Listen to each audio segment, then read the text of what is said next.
Hello, my book and wax friends. I am Amber. If you're new, welcome back if you're returning. Today's video is a bookish one. It is my library haul for the month of April. So my what's in the book bag. So I want to share the books that I did pick up from the library to go on my TBR for the month of April and beyond, possibly, because I probably won't get to all of these, but I'm ready to share them with you. So let's jump into it. And guess what, you guys? I remembered my glasses. So if the writing is super small in the synopsis, I'll actually be able to read what's written for you guys. So the first book I have to share is Wildwood Dancing by Juliette Marillier. And this I know is like a whimsical fantasy story. And you know how much I love whimsy if you've been here for a minute. I love whimsical tales. And so this one I've heard good things about. It is a more classic book. I don't know when it came out. But I know it's kind of considered a classic. Oh, only 2007. So not super old, obviously. Because then that would make me ancient. so not super old, but I know this has obviously been around for almost 20 years. So this one is about, we're gonna see what this one is about. 5 adventurous sisters, 4 dark creatures, and sorry for the glare, 3 magical gifts, 2 forbidden lovers, 1 enchanted frog. Cross the threshold into Wildwood and enter a land of magic, daring, betrayal, and true love. So, whimsical fantasy says Wildwood Dancing will take you on to another time, indeed another world. So it is inspired by Romanian tales, I guess. So, yay! Oh, and there we go. I'm excited to get to this one. It looks spring. Look at this. Yeah, if you can even see it. It definitely looks like a spring read. Okay, next up, as you know, I just finished Mistborn Era 1 by Brandon Sanderson, and so I picked up the Arcanum Unbound. This is a collection of short stories, and I'm not planning on reading all of these because they're stories from all the different books, and I don't want to spoil myself from the other Cosmere books that I haven't read yet, but I know there are a couple in here that I can read now that I finished the Mistborn trilogy. And those are, let's see, I think the 11th Metal and Mistborn: A Secret History. I know I can read those. So those were the ones I'm planning on getting to, and eventually I'll get to the others after. I've looked up the reading order in the past as far as reading the Cosmere books go, but I'll have to look again before I continue my journey with all the rest of the books. But I know for sure I can read those too. So I will read those. Okay, the next one I did pick up is The Time Hop Coffee Shop, and this is by Phaedra Patrick. And this looks like a magical realism type of story. Let's see for sure what it's about. It says, welcome to the Time Hop Coffee Shop where wishes can come true. Greta Perks was once the shining star of the iconic maple gold coffee commercials, the quintessential TV wife and mother. Now fame has faded, her marriage is unraveling, her teenage daughter is distant, and Greta's once glittering career feels like a long-lost memory. When Greta stumbles upon a mysterious coffee shop serving a brew like no other, she wishes for the perfect life of those past maple gold commercials. Next thing she knows, Greta wakes in a picture-perfect town of Mapleville, where the sun always shines and the aroma of freshly brewed coffee and second chances fill the air. Given the opportunities to step into the life she's dreamed of, Greta is determined to rewrite her own script. but can life ever be like a coffee commercial? And what will happen when Greta has to choose between perfection and real life with no turning back? So I've heard good things about this, and I love stories with magical realism.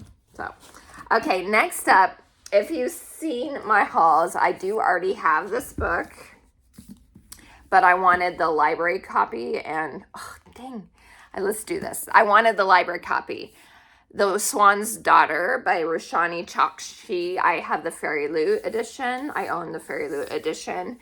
But I was like, if I have the opportunity of getting a library version of this, I'm going to read from this version. That way, hopefully I can keep this one looking pretty and not stress about, ruining it. So, The Swan's Daughter is also a whimsical fairy tale-esque type of book. Let's see what the synopsis says together.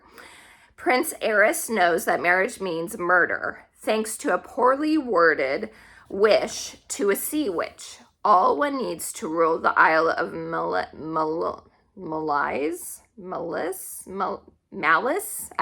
I'm pretty sure it's Malice. It's Malys, but I'm pretty sure that's Malice. Is the heart and hand of the kingdom's heir. Historically, this has been construed quite literally. Thus, Eris expects that the day after his marriage and murder, he will wake up as a sentient tree alongside the rest of his predecessors. His only chance at a long life is finding true and lasting love. When Eris's parents announce a tournament of brides to compete for his hand and heart, a slew of eligible, lovely, and possibly murderous bachelorettes make their way to Wraith Castle. Amidst glittering balls of Oswald caves, strolls through menageries of daydream trees, and pearl crocodiles, tea time on glass boats, and kisses that leave his head spinning, Eris cannot tell who is here out of love for him or lust for power, until he meets Demelza. As a Veritas swan, Demelza's song rings out the truth. Forced into hiding, Demelza strikes a deal. Eris will provide her with safekeeping in exchange for her truth-telling song to sort through his potential brides. And yes, that sounds right up my alley. Fairy tale, whimsical, all the yearning angst that I love. So I'm excited about that one. I'm hopefully making that a priority in April. And I will have my TBR video up after this one, so stay tuned for that. I enjoy picking books to be on my official TBR, but I am a mood reader as well. But I love the whole TBR jar prompt. It's fun for me. So I like to have something official too. So hopefully I'll get that one on my TBR list officially, but if not, I am making that a priority. Okay, moving on. The next one I have is The Weaver Bride, and this also I've heard is a cozy, whimsical, fairy tale-ish type of book. As you know, like I said, I'm all about the whimsy, but this is a really cute copy. This is, again, from the library, but it's a pretty copy for sure. So this is The Weaver Bride by Lydia Gregovich. And this one, or Gregovic, this one, let's see what it is. Lovett Tamerlane is a silk witch. Like all girls of her kind, she holds a rare magic, a magic that can be harnessed only through marriage to a weaver. But finding a weaver husband requires status, refinement, and money, all of which Lovett sadly lacks. Her one saving grace is her secret ability to open any door, a gift she uses to steal from the wealthy men who court her. But opening doors can be dangerous, and when Levitt steals from the wrong person, she finds herself face to face with Elliot Lear, the notorious son of a prominent weaver. It turns out Elliot's been watching Levitt. He knows she's a silk witch, and he offers her a life-altering opportunity, entrance into the Vainglory, a competition with the ultimate prize, marriage to Noah Allaire, heir to generations of weaver wealth.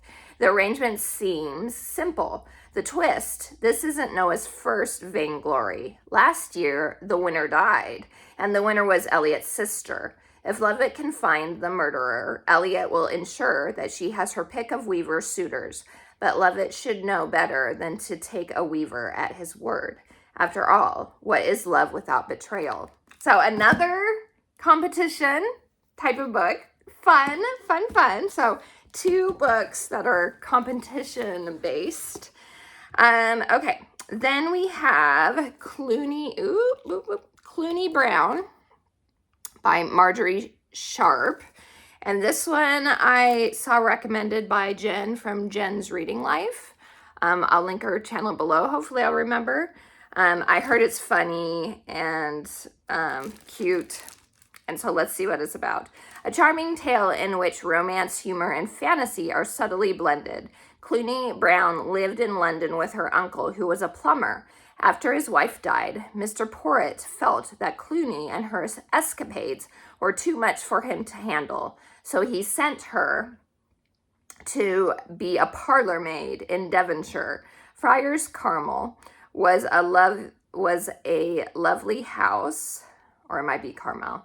Friars Carmel was a lovely house, and the story of what happened there during Clooney's stay makes entertaining and absorbing reading, as does the very dramatic way in which she left it. The whole book is delightful and characteristic of Marjorie's famous, crisp, ironic, feminine touch. So, when was this?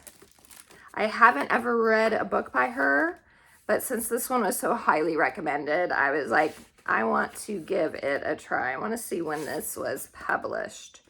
First published in 1944, so that will be fun. Okay, the next one, this is one that back in the heyday of urban fantasy, during the Twilight type of heyday type of thing, Twilight, Shadowhunters, all that time. So early 2000 to 2010s. This was a book that came out, but I never read it then.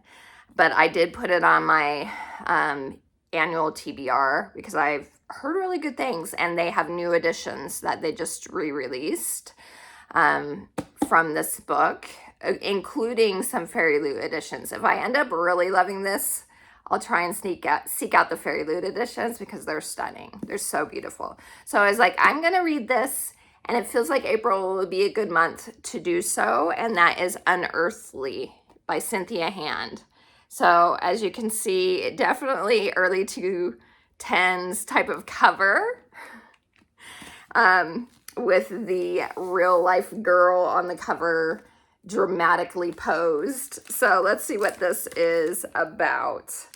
Let's see. In the beginning, there's a boy standing in the trees. Clara Gardner has recently learned that she's part angel.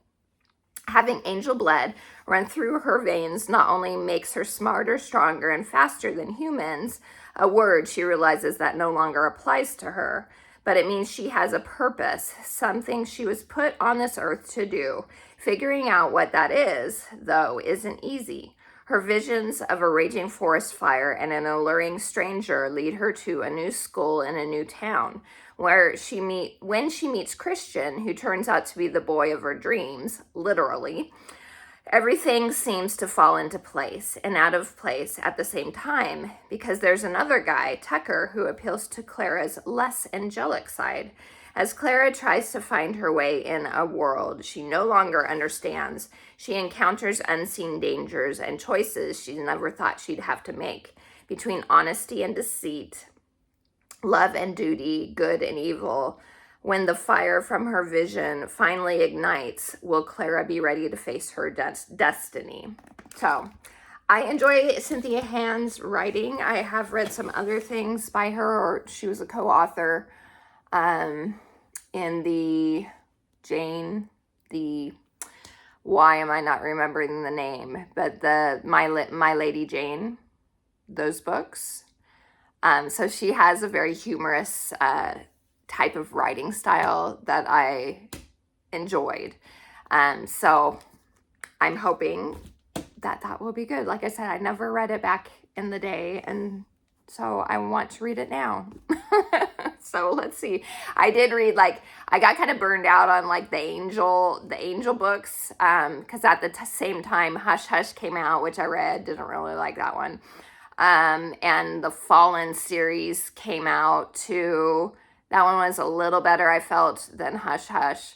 But I was like, okay, I'm done. The Shadowhunters are kind of angel too as well, which were superior to those other two that I just mentioned.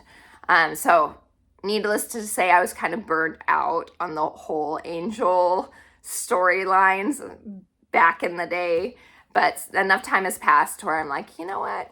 Yeah, I want to give it a try, which is why I put it on my annual TBR. So, all right, moving on to the final book from my What's in the Book Bag haul is Kiki's Delivery Service by Aiko, I think that's how you say it, Aiko Kadono, translated, obviously.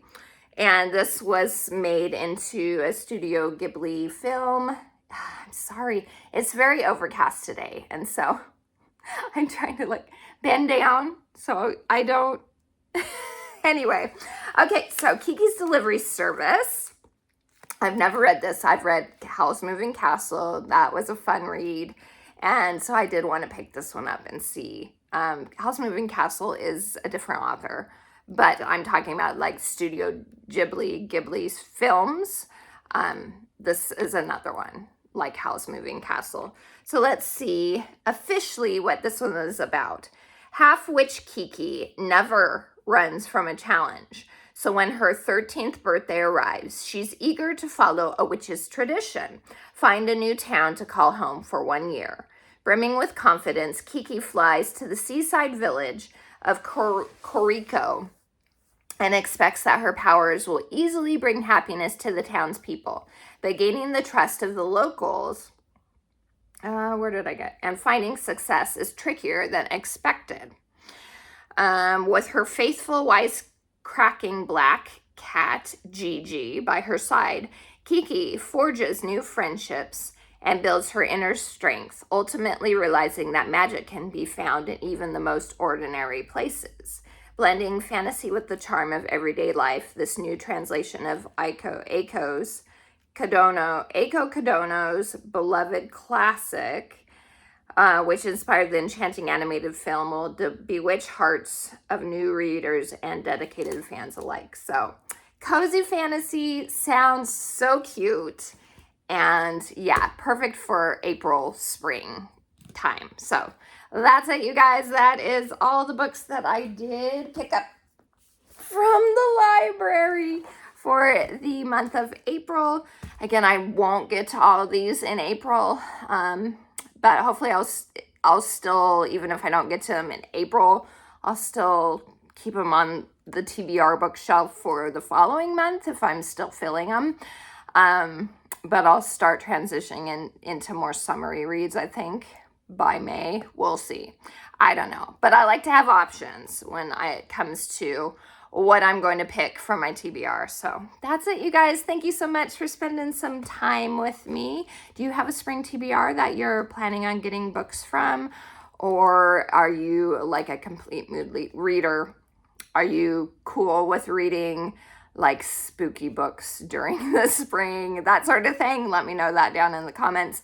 I appreciate all of you guys and hope you have a wonderful rest of your day. Please like and subscribe if you want. And until next time, TTFN.